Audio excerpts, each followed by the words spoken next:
Bonjour. Dans le contexte des solutions vertes pour l'adaptation urbaine, cette présentation se concentre sur les infrastructures vertes et les avantages qu'elles offrent dans un contexte de changement climatique. Je n'exposerai pas dans les détails les solutions individuelles pour lesquelles il existe de nombreux manuels, mais uniquement les principes clés d'une planification adéquate pour soutenir l'adaptation au changement climatique.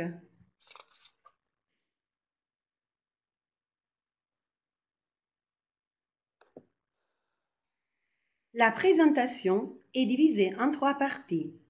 La première partie définit le scénario de référence, c'est-à-dire les principales criticités présentes dans les zones urbaines, les problèmes liés au phénomène de changement climatique et une approche possible pour les aborder en relation avec l'utilisation des infrastructures vertes. Dans la deuxième partie, le concept d'infrastructure verte est examiné en profondeur en identifiant ses principales composantes, les services écosystémiques et les bénéfices qu'elles offrent.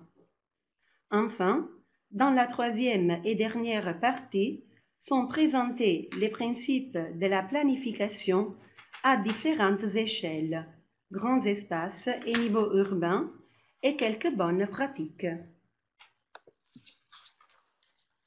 1. Scénario de référence. Avant d'étudier les criticités et les problèmes des zones urbaines, il faut faire une brève prémisse concernant la relation entre le capital naturel et l'adaptation climatique.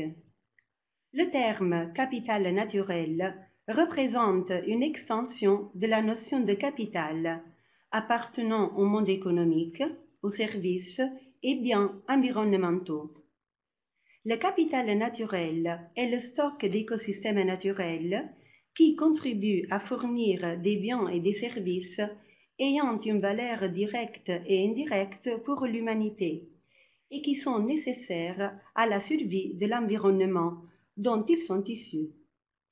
La nécessité d'assurer la conservation du capital naturel s'est accompagnée au fil du temps de la prise de conscience du monde scientifique et politique qu'il a un rôle crucial à jouer pour relever les défis liés au changement climatique. Les concepts de solutions fondées sur la nature, d'adaptation fondée sur les écosystèmes, d'infrastructures vertes et de services écosystémiques ont été introduits au cours des dernières décennies pour renforcer le rôle du capital naturel dans les politiques décisionnelles mondiales et locales. Elles sont étroitement liées mais présentent des différences substantielles.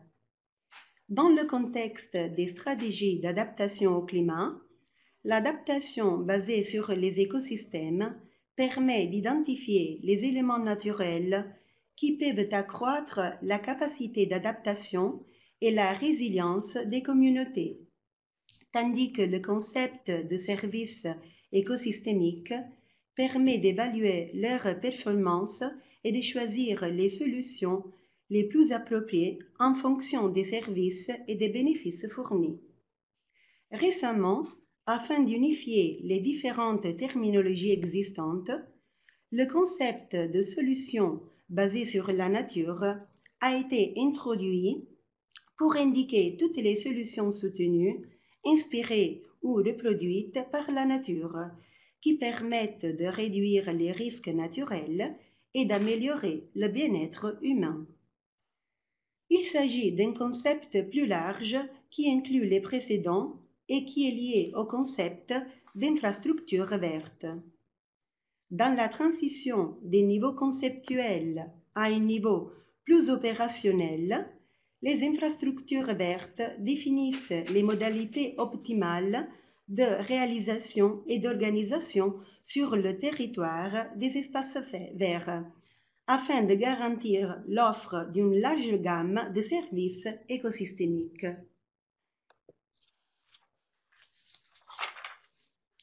Les zones urbaines présentent un intérêt car elles sont touchées par les conséquences du changement climatique et nécessitent donc l'adoption de stratégies d'intervention adéquates. Les zones urbaines présentent diverses caractéristiques qui exacerbent les effets des phénomènes climatiques et sont critiques, telles qu'une densité de population et une hétérogénéité élevée, une forte densité de construction, l'imperméabilisation des sols et la concentration des activités de production. De plus, la présence d'interactions multiples entre les personnes et les différents éléments physiques et environnementaux signifie que même ce qui se passe entre seulement des éléments à une échelle limitée peut avoir des répercussions sur d'autres éléments et à une plus grande échelle.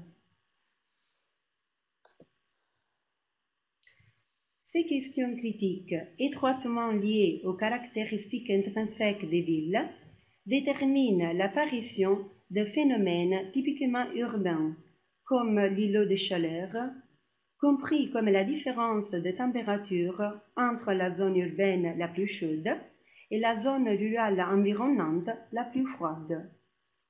Ce phénomène crée des problèmes, surtout pendant la période estivale, car il peut s'ajouter aux périodes de canicule et aggraver les conditions climatiques locales. Par conséquent, afin d'assurer l'adaptation des villes aux phénomènes de haute température, il est nécessaire d'améliorer les conditions de confort thermique. Un autre phénomène typiquement urbain concerne l'inondation d'espaces ouverts et parfois de sols et de sous-sols de bâtiments qui peuvent avoir des origines différentes. Inondation de rivières, crise des réseaux d'assainissement et qui est aggravée par la présence de surfaces imperméables.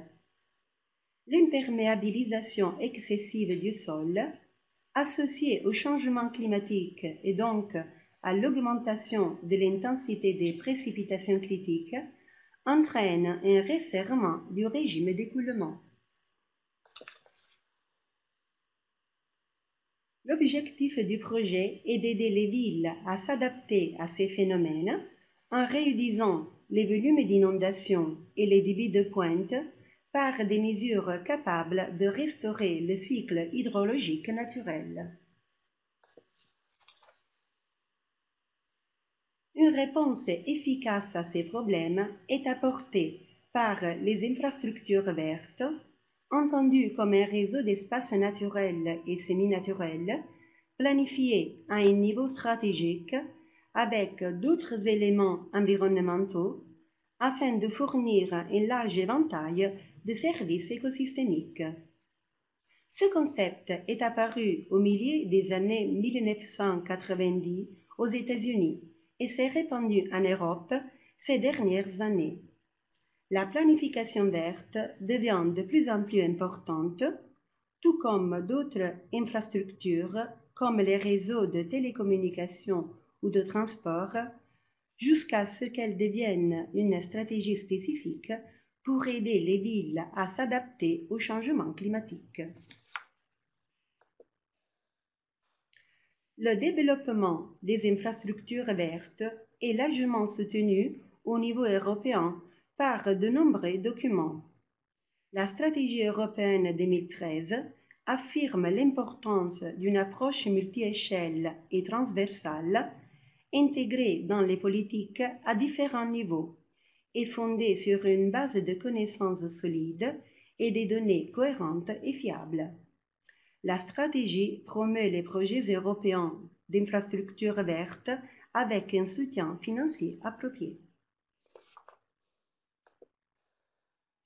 Une fois le scénario de référence défini, l'objet de la présentation est ensuite examiné en profondeur, identifiant les composantes des infrastructures vertes et les bénéfices qu'elles offrent.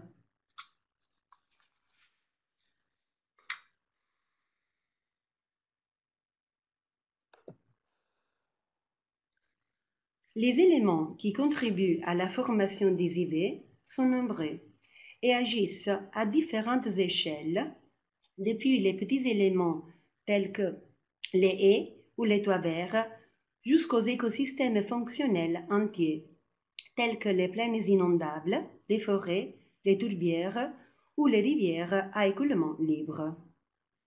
Chacun de ces éléments peut contribuer à la formation d'idées dans les zones urbaines, périurbaines et rurales.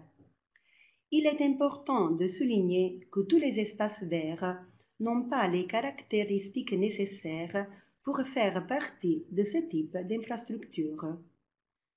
En plus d'être des espaces verts de haute qualité, ils doivent également faire partie intégrante d'un réseau interconnecté et être en mesure d'offrir plus que de simples espaces verts.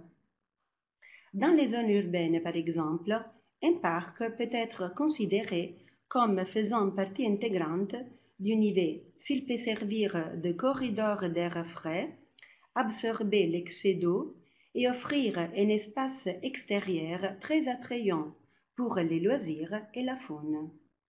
Par contre, une zone de végétation uniforme qui ne fournit pas d'autres services environnementaux ne peut pas être considérée comme une idée.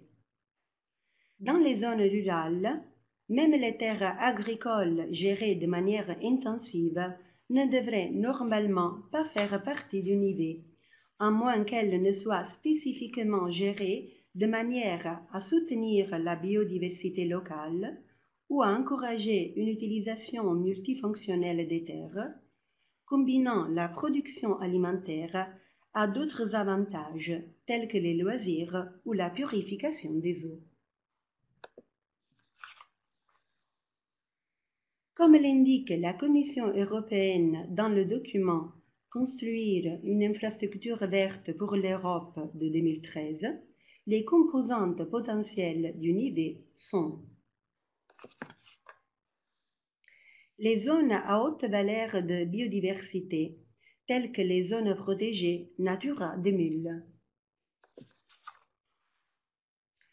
les écosystèmes sains et les zones de grande valeur naturelle en dehors des zones protégées, par exemple plaines inondables, zones humides, zones côtières, forêts naturelles. La restauration d'habitat dans le but de faciliter l'expansion d'une aire protégée, de reconnecter les aires naturelles existantes et ou d'augmenter la superficie des aires utilisées par certaines espèces animales pour l'alimentation, la reproduction, le repos et les déplacements. Les éléments du paysage naturel, y compris les petits cours d'eau, les zones boisées ou les haies, qui peuvent servir de corridors verts ou de zones de soutien pour la faune, appelées tremplins. Les éléments artificiels tels que les écoconduits ou les écopoints qui servent à faciliter le mouvement des espèces au-delà des barrières des réseaux d'infrastructures. Zones tampons gérées de manière durable afin d'accroître la qualité écologique et la biodiversité, telles que les fermes respectueuses de la faune et de la flore sauvage. Zones multifonctionnelles où encourager les pratiques d'utilisation des terres qui contribuent à la conservation ou la restauration d'écosystèmes sains et riches en biodiversité. Les éléments urbains tels que les parcs, les murs et les toits verts, qui favorisent la biodiversité et permettent aux écosystèmes de fonctionner et de fournir leurs services en créant des liens entre les zones urbaines, périurbaines et rurales. Tous ces éléments contribuent à la formation d'infrastructures vertes Étant donné le grand nombre et l'hétérogénéité des composantes, il est essentiel de comprendre et d'évaluer le large éventail d'avantages qu'elles produisent, étroitement liés aux fonctions qu'elles offrent. Ces bénéfices peuvent être évalués par rapport aux services écosystémiques, entendus comme des services offerts à l'humanité en fonction de 4 catégories: le maintien de la vie, l'approvisionnement, la régulation et la culture. Chaque composante des idées peut fournir plusieurs services en même temps, garantissant ainsi la multifonctionnalité qui représente l'une des caractéristiques particulières de ces infrastructures.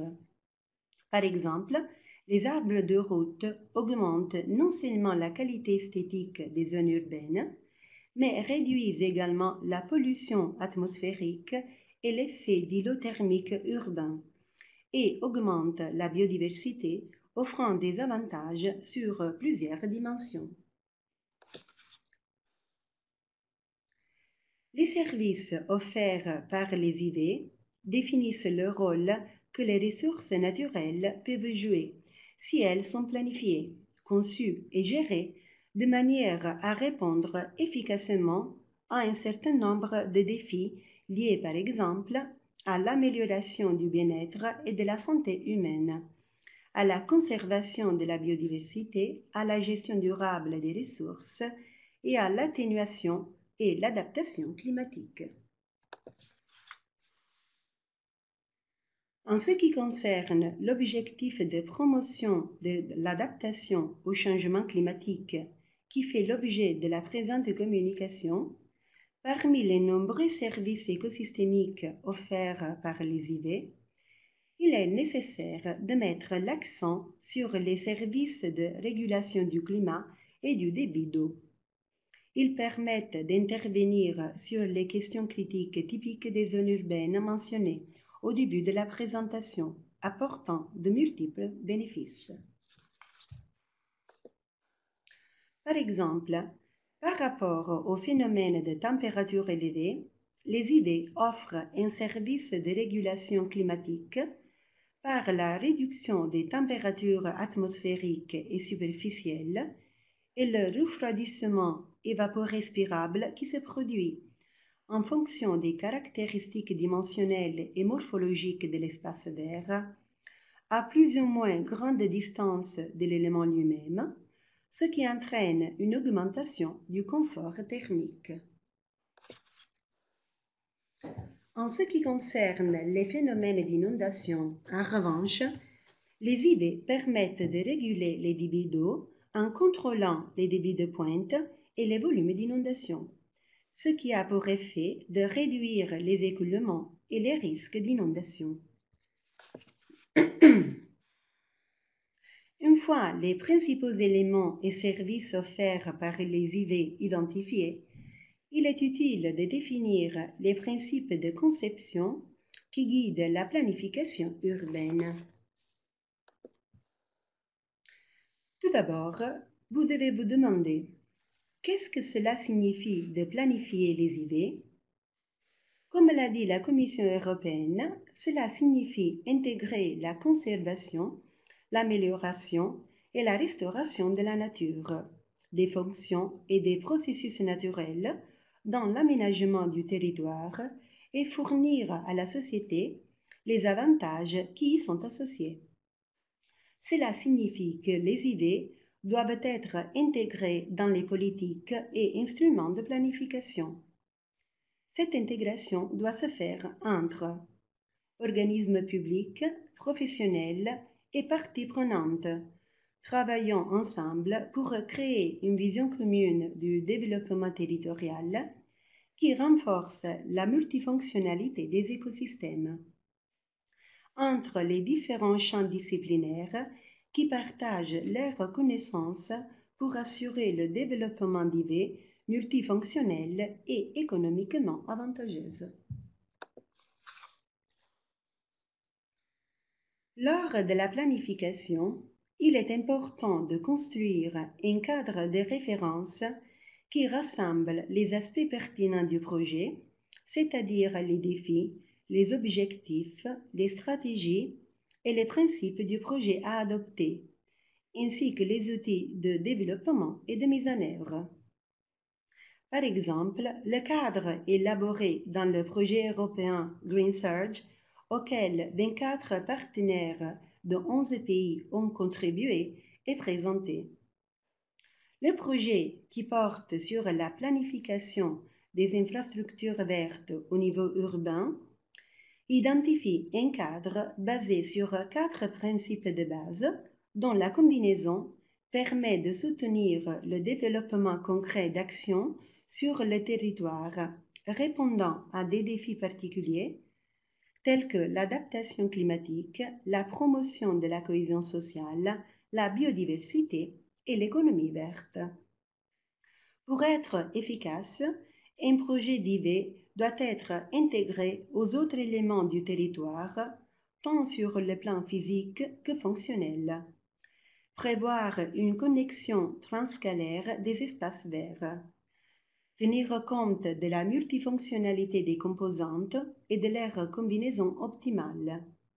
Prévoir la participation communautaire. Outre ces principes clés qui sont étroitement interdépendants les uns des autres, les caractéristiques de la multiscalarité, de la multi-objet et de l'interdisciplinarité, transdisciplinarité doivent également être considérées. Sur la base de ces caractéristiques, tous les types d'espaces verts et bleus, indépendamment de leur propriété publique ou privée, peuvent faire partie des idées et doivent être utilisés pour des interventions à des échelles multiples, de l'eau individuelle à la ville, en passant par la région et la nation, travaillant en synergie entre les différents niveaux, y compris les connaissances et besoins des différentes disciplines, par exemple l'aménagement urbain, l'écologie du paysage et l'hydrologie. Les nombreuses activités qui caractérisent la planification doivent être organisées selon un processus d'identification, d'évaluation et d'établissement de priorités pour tous les domaines considérés comme essentiels à la protection de la vie. Comme l'a suggéré Karen Farhawk, directrice du Green Infrastructure Center fondé en 2006 en Virginie, États-Unis, le processus de planification peut être divisé en 6 étapes. Dans un premier temps, les ressources les plus importantes sont déterminées en fonction de la valeur qui leur est attribuée par la communauté. Au cours de la deuxième phase, les données existantes seront recueillies et vérifiées, et toute donnée supplémentaire utile à la troisième phase pour la cartographie sera traitée. Ensuite, les ressources les plus à risque et les conséquences des manques de planification d'action sont évaluées, et dans la cinquième phase, les ressources nécessitant une action prioritaire sont déterminées.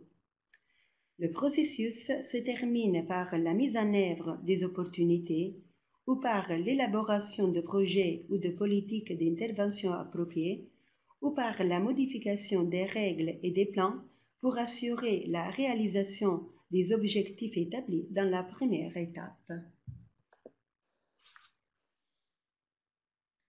La complexité des questions à aborder dans le processus de planification exige la collaboration et l'échange des connaissances entre les différents professionnels, y compris les ingénieurs en environnement, les architectes, les climatologues, les architectes paysagistes, et la comparaison avec les décideurs publics et la collectivité.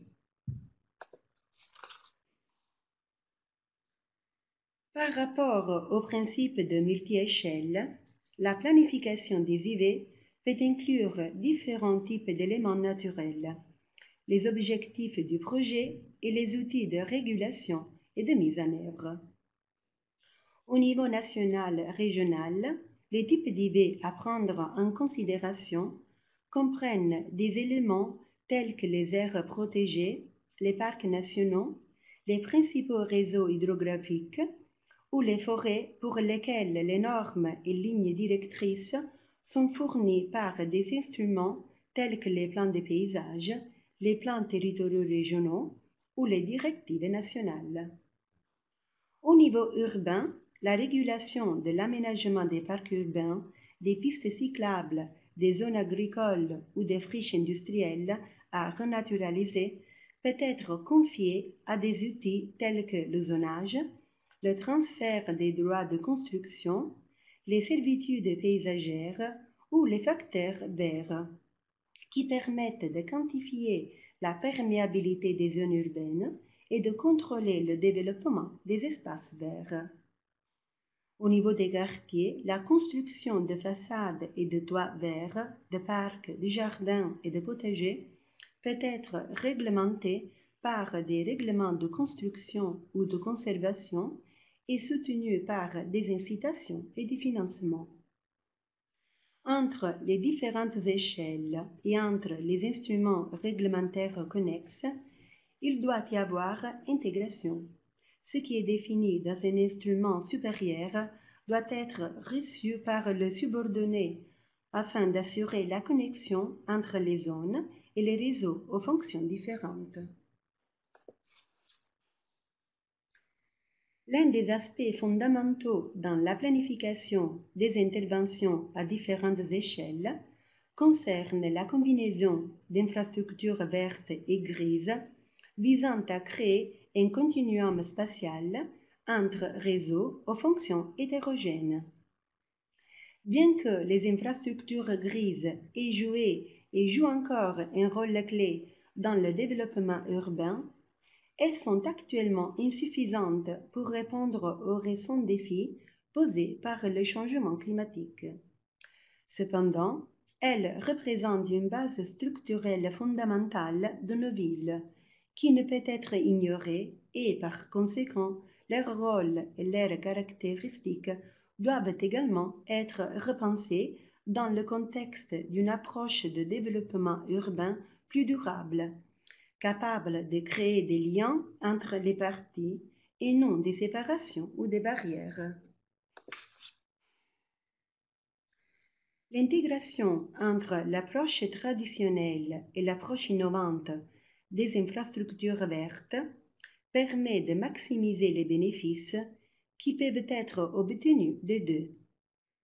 Les infrastructures grises peuvent être une opportunité pour la mise en œuvre des IG, offrant la base sur laquelle mettre en œuvre les interventions, par exemple les bâtiments pour toiture ou façades vertes, les sites commerciaux ou industriels désaffectés pour la construction d'espaces verts au sol, le réseau routier ou les espaces ouverts scellés pour la construction de surfaces végétalisées et drainantes. Cela ne peut se faire qu'à travers une planification multi-échelle des interventions, capable de relier les composantes qui forment les IV de la petite à la grande échelle. La multi-échelle est étroitement liée à 4 concepts écologiques qui sont à la base des IV et qui permettent de développer et de contrôler des interventions à grande échelle, fournissant la structure de base dans laquelle les interventions locales seront développées, à l'échelle du quartier, de la rue, du bâtiment. Comme nous l'avons déjà mentionné, la planification des IV concerne les moyens de reconnecter les paysages et les éléments naturels. Une première catégorisation de ces éléments peut être faite dans des hubs et des liens, où les premiers sont constitués de grandes zones d'ancrage pour une variété de services écosystémiques, fournissant des habitats sources et de dispersion aux espèces qui s'étendent dans le paysage. Les carrefours peuvent comprendre des réserves, des parcs, des forêts et des terres agricoles. Les liens représentent les liens qui unissent les écosystèmes et facilitent la circulation des processus écologiques. Ils peuvent avoir des dimensions et des fonctions différentes selon l'utilisation du sol et peuvent comprendre des corridors verts, des ceintures vertes et des tremplins. Les tremplins sont des habitats sur de petites surfaces. Leur position stratégique et leur composition les rendent indispensables pour l'arrêt temporaire des espèces en transit sur un territoire impropre à leur vie. Un autre concept important est celui de lisière, dont la forme linéaire ou curviligne peut faciliter ou non le déplacement de la faune dans l'habitat et vers l'extérieur. Dans le contexte de l'aménagement du territoire, il est important de structurer les idées de manière à créer les conditions d'une intervention locale. Au niveau urbain, il est possible de construire à la fois des pôles et des liaisons en utilisant des solutions différentes en termes de forme, d'emplacement et de fonction, qui peuvent être rattachés à différents sous-niveaux d'intervention, bâtiments, routes, quartiers, blocs. Par ailleurs, considérant que la réalisation des IV repose principalement sur l'utilisation de surfaces végétalisées naturelles, d'éléments arborés et d'agrégats naturels en fonction de leur localisation, les différentes solutions peuvent être rattachées à 4 catégories d'intervention: le couvert végétal, les espaces verts au sol, les systèmes de végétalisation verticale et les toitures végétales.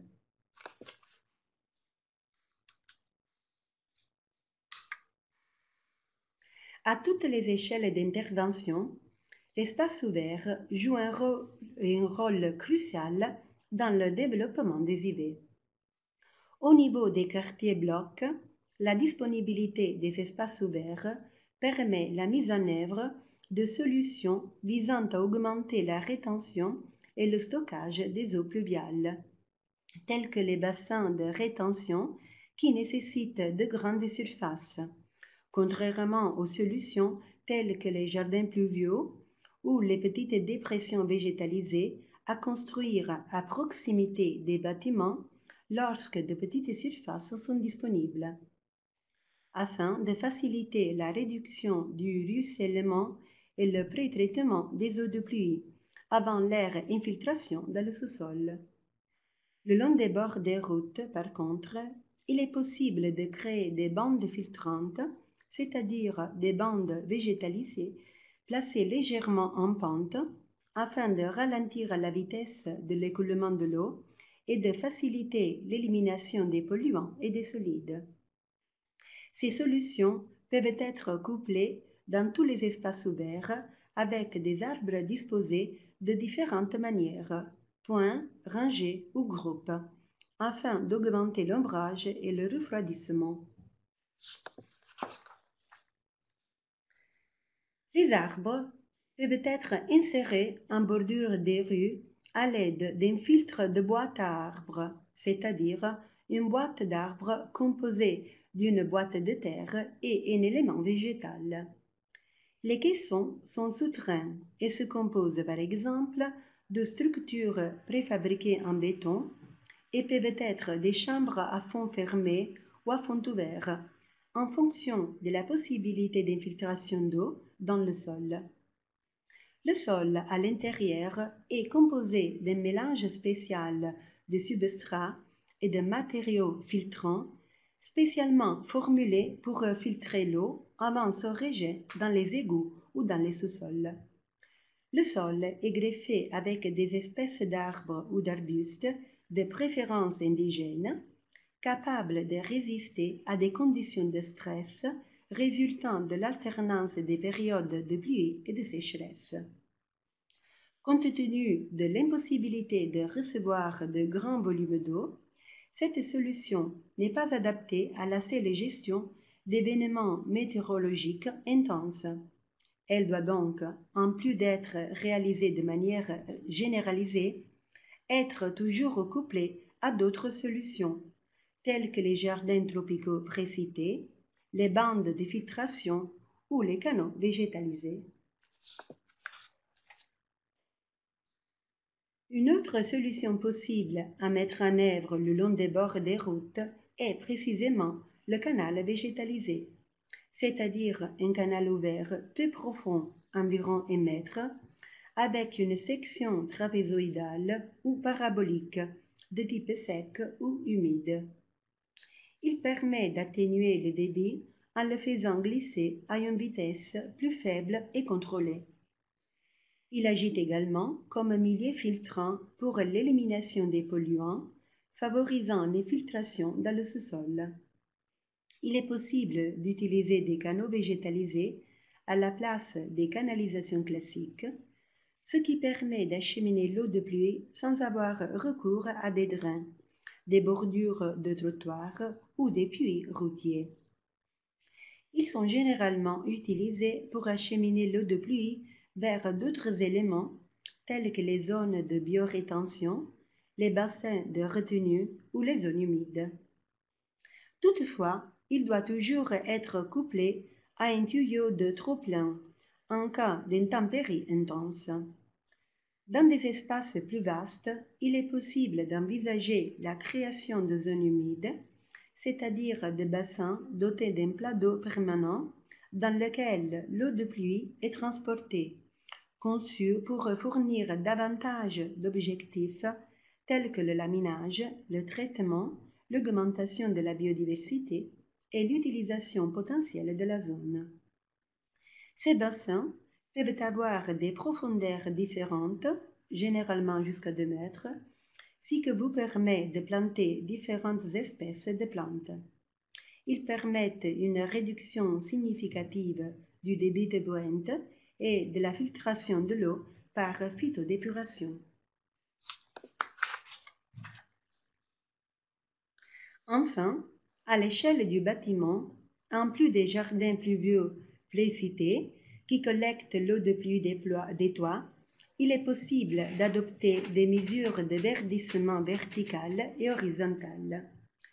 Pour chacune de ces catégories d'intervention, il existe de nombreuses solutions techniques qui ne peuvent être examinées en profondeur ici en fonction des espèces végétales adoptées et du type de soutien apporté.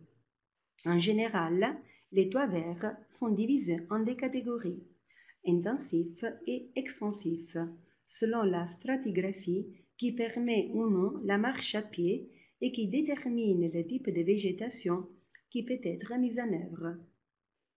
Les principaux aspects positifs de cette mesure concernent les mécanismes de refroidissement et d'évapotranspiration qui permettent de réduire les températures des surfaces et de l'air.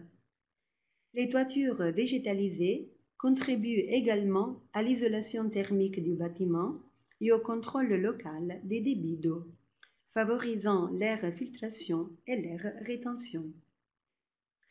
Pour compléter le catalogue des solutions vertes applicables à l'échelle du bâtiment, les systèmes de verdissement vertical permettent l'ombrage des surfaces sur lesquelles ils sont appliqués, augmentant ainsi leur valeur esthétique. Ces systèmes se distinguent principalement par des façades vertes, des murs vivants et des murs végétalisés. La première consiste à placer une grille sur la façade pour enraciner la végétation grimpante. Les murs d'habitation sont réalisés avec des modules de prévégétation montés sur la façade, qui acquièrent un aspect très régulier et moins naturel que la solution précédente. Enfin, les murs végétalisés permettent le positionnement de petits vases sur la grille de la façade ou la prédisposition de poches entre des couches de feutre, avec plantation manuelle des plantes pour donner à la végétation un aspect moins artificiel. Après ce bref survol des solutions fondées sur la nature, nous analyserons quelques études de cas pertinentes pour les stratégies adoptées et les mesures mises en œuvre en milieu urbain. La première étude de cas proposée est un projet à l'échelle urbaine, la ceinture verte de Vitoria-Gasteiz, capitale basque au nord de l'Espagne. Le projet de la ceinture verte, c'est-à-dire une ceinture verte semi-naturelle, partiellement obtenue à partir de zones précédemment dégradées, est né de la nécessité de donner une réponse adéquate au boom démographique qui a eu lieu entre 1960 et 1990. Au lieu de créer des quartiers dortoirs périphériques, il a été décidé de créer un grand espace vert à usage récréatif autour de la ville, dérivant en partie des zones les plus dégradées. Le grand travail de régénération urbaine a impliqué la division structurelle de la ville en 3 cercles concentriques. Le centre habité, une bande semi-naturelle capable d'amener la nature dans la ville, et la forêt elle-même. Les 6 parcs qui composent la ceinture représentent les zones centrales mentionnées ci-dessus, reliées entre elles par des liens réalisés avec différentes solutions. L'idée du projet, toujours en cours, est d'éliminer la fragmentation des espaces naturels périphériques en les reliant entre eux avec les autres espaces verts de la ville, c'est-à-dire d'en faire un espace multifonctionnel où l'on peut réaliser des activités de toutes sortes, loisirs, sport, éducation. La ceinture verte est composée de 79 km de pistes cyclables piétonnes, mais aussi de grands espaces boisés et de zones humides à forte biodiversité.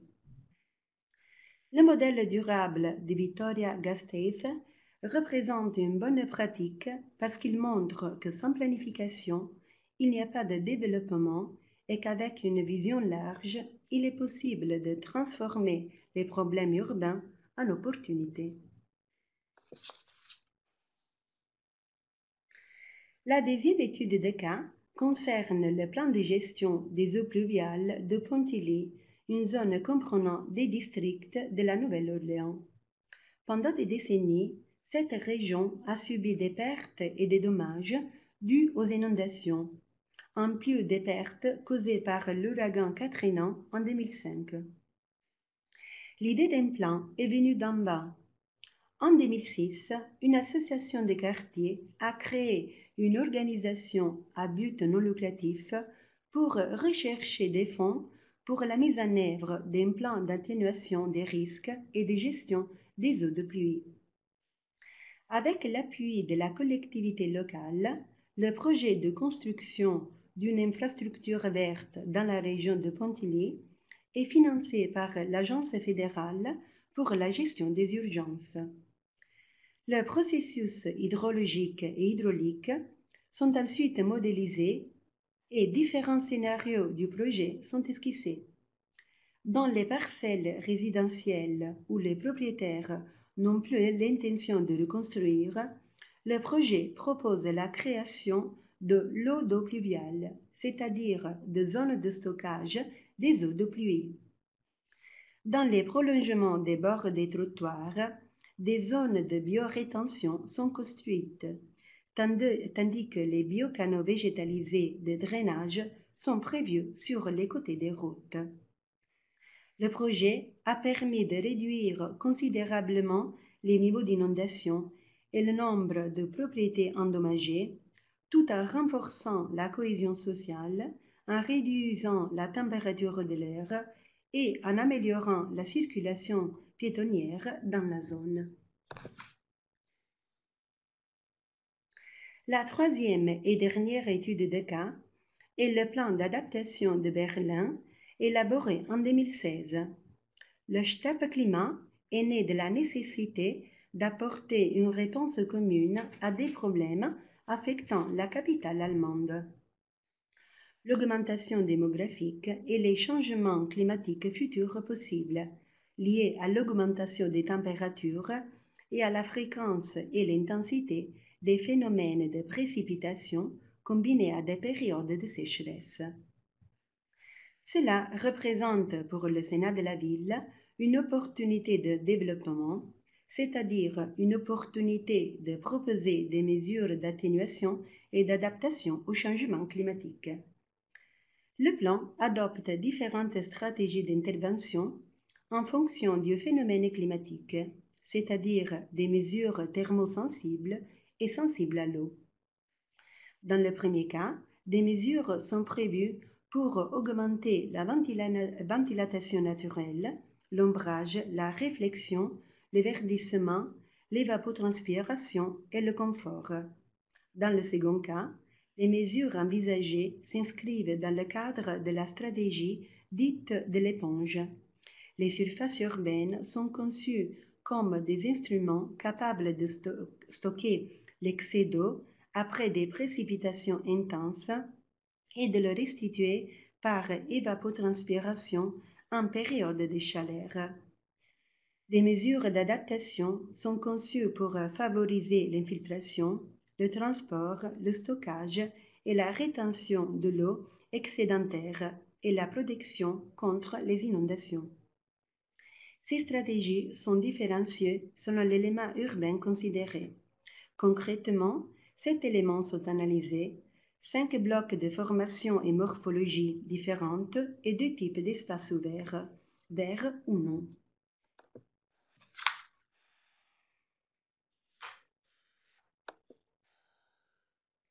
À titre d'exemple, les principales mesures envisagées pour le bloc compact de la période wilhelminienne, fin des années 1800 et début des années 1900, qui représente 15% du patrimoine résidentiel de la ville de Berlin, sont présentées ci-dessous. Elles se caractérisent par plusieurs points critiques. En plus d'avoir une densité élevée, elle a une utilisation du sol élevée, des cours fermés et mal ventilés, avec des sols imperméables et un grand nombre de toits en pente qui ne permettent pas l'application généralisée de toits verts plats. C'est pourquoi des mesures spécifiques sont prévues, mais appliquées de manière généralisée. Elles concernent principalement les opérations de verdissement dans les cours, l'assèchement des surfaces et l'insertion d'arbres pour encourager l'ombrage. De plus, le système de drainage des eaux pluviales doit être découplé du système d'égout afin de réduire la charge sur le système d'égout, et des toits verts sont utilisés pour retarder le ruissellement et encourager la rétention. Les solutions de végétalisation sont combinées avec des matériaux à albédo élevé pour les toitures et des éléments de protection pour les façades orientées au sud. Les espaces verts et les parcs, d'autre part, représentent 44% de la superficie de la ville de Berlin. Bien qu'ils aient un potentiel de refroidissement important, les grands parcs sont principalement situés à l'extérieur du ring, à l'écart des zones résidentielles. Les mesures envisagées visant avant tout à éliminer les obstacles et les barrières entre le périmètre des espaces verts et les bâtiments, formes ouvertes, afin d'augmenter autant que possible la distance de refroidissement et donc l'efficacité des éléments naturels à réduire les températures, même au-delà de leur périmètre. La mise à disposition d'espaces verts plus petits mais plus étendus dans la ville permet de maximiser l'effet rafraîchissant pour le bénéfice de toutes les espèces ouvertes et bâtiments. Par rapport à ce qui précède, un certain nombre de considérations peuvent être faites. Tout d'abord, les IV sont d'une grande importance dans le contexte des stratégies d'adaptation au climat urbain, en raison de leur capacité à remplir diverses fonctions et à offrir de multiples avantages d'une manière transversale et intersectorielle. Il est donc nécessaire de promouvoir leur utilisation et d'encourager les gouvernements et les particuliers à investir dans leur mise en œuvre. La planification des IV doit donc tenir compte d'un certain nombre de principes. Multi-échelle, du niveau régional au niveau local et du bâtiment. Intégration avec les infrastructures grises. Connectivité entre les zones urbaines, périurbaines et rurales. Collaboration entre les différents niveaux de l'administration nationale, régionale et locale et entre les administrateurs publics et les professionnels des différentes disciplines. Diffusion des connaissances par la création de plateformes d'échange de bonnes pratiques.